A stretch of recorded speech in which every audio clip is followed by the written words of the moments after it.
Andy Warhol. Andy Warhol was born in Pittsburgh, Pennsylvania in 1928. He helped develop pop art, one of the best known and most fun periods of art ever. Andy Warhol also became one of the most famous artists ever. He may have been the first and only art superstar. When we look at Andy Warhol's artwork, you're going to realize that you've seen his type of art probably a lot, and you didn't even realize it. So that is a self-portrait. Andy Warhol's best-known paintings and prints are usually brightly colored and have simple, strong shapes that really stand out. Andy often showed things that were a popular part of everyday modern life, like supermarket products and rock stars. The name pop art comes from the word popular, and it pops. When people first started seeing pop art, many of them were shocked. They couldn't believe that serious artists would make sculptures and pictures of ordinary objects. But pop art artists like Andy Warhol, Klaus Oldenburg, and Roy Lichtenstein were just doing what artists have always done. They were creating art about things that were important or familiar in their everyday lives.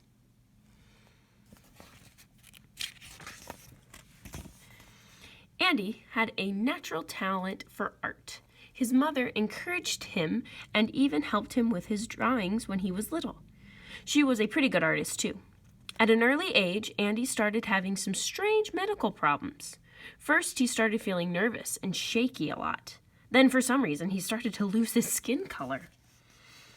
Andy was becoming paler all the time. His mother insisted he spend a lot of time resting in bed. Andy enjoyed taking time out to rest. He colored, read his favorite comic books, and listened to the radio. He especially liked reading movie magazines. Andy always loved movies. He dreamed about the exciting and glamorous lives of his favorite movie stars. Andy showed so much interest in art at school that his teachers suggested he take weekend art classes at the nearby Carnegie Museum of Art. Andy met other talented kids there. Some of them were from rich families. For the first time, Andy saw how wealthy people lived. He imagined how nice it would be to have lots of money, and this actually motivated Andy a lot in life.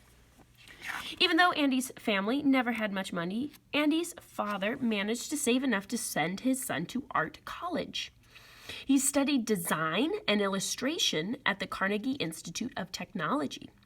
While he was there, he developed an unusual art style. He drew his subject in pencil, then went over the pencil lines with ink. Then, before the ink dried, Andy pressed his picture down onto a clean sheet of paper. This gave him a really neat blotted line. If you've never tried that before, you really should give it a go. After Andy graduated from art college, he went to New York City to look for a job. Because he had very little money, he carried his drawings and artwork around in a brown paper grocery bag. After showing his work to a lot of different advertising agencies and magazine publishers, Andy finally got lucky. An art director at Glamour magazine asked Andy to do some drawings of shoes to illustrate a story. Andy was thrilled. Not only was he going to make some money, but shoes were one of Andy's favorite things to draw. Later on, Andy did a whole series of ads for a big shoe store in New York, and even made some fun shoe drawings for himself. He kept using his blotted line method. Everyone thought his illustrations were really original and great fun. His blotted line art seemed to have an energy to it, almost like it was dancing around the page. Andy kept getting more and more jobs, and before he knew it, he was making lots of money. You can see the blot around especially around the edge of the shoes. Finally, Andy was able to move into a nice big apartment. By this time, Andy's father had died, and his mother decided to move in with him. Andy was getting more work all the time. Not only was he doing magazine illustrations, but he also started decorating department store windows.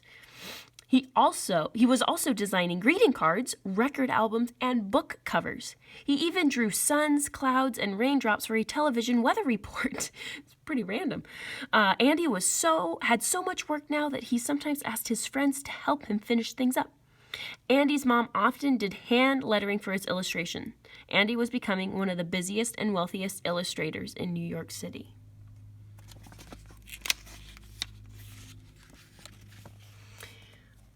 Even though Andy's dreams of making lots of money were coming true, there still seemed something he wanted. More than anything else in the world, Andy wanted to be famous.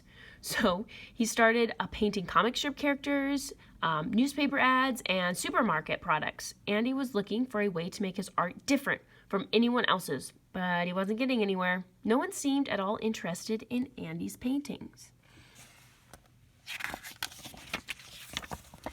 Andy started getting nervous about what to do. Finally, a friend told him she knew exactly what to do, but it would cost Andy $50 to find out. Andy gladly paid his friend. She told him that since he loved money so much, he should paint money. For the same $50, she added another idea, to paint something he saw every day, like a can of Campbell's tomato soup. Andy thought his friend's ideas were great. Right away, he started painting pictures of money and soup cans. Andy Warhol often asked people for ideas. He thought it was a normal part of creating things. Andy always made sure, though, that the way he showed those ideas was original and all his own. So when I saw this painting, I thought, what's the big deal? It's just tomato soup. Why is this guy so famous? It's because Andy was the very first artist to just paint everyday things.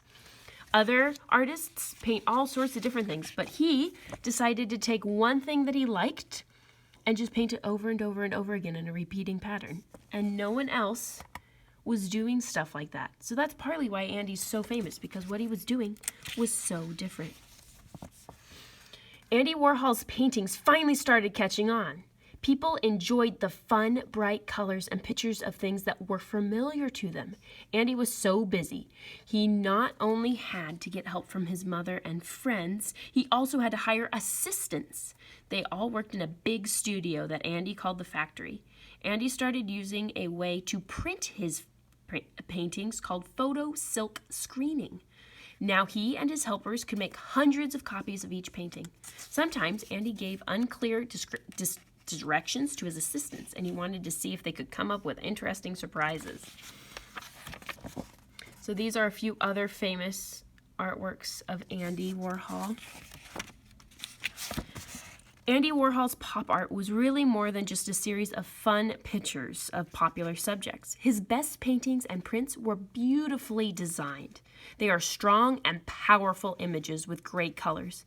Andy's artwork and films, he also made a couple of really artistic films, made many people take a look around them and think about what really was and wasn't important in their lives.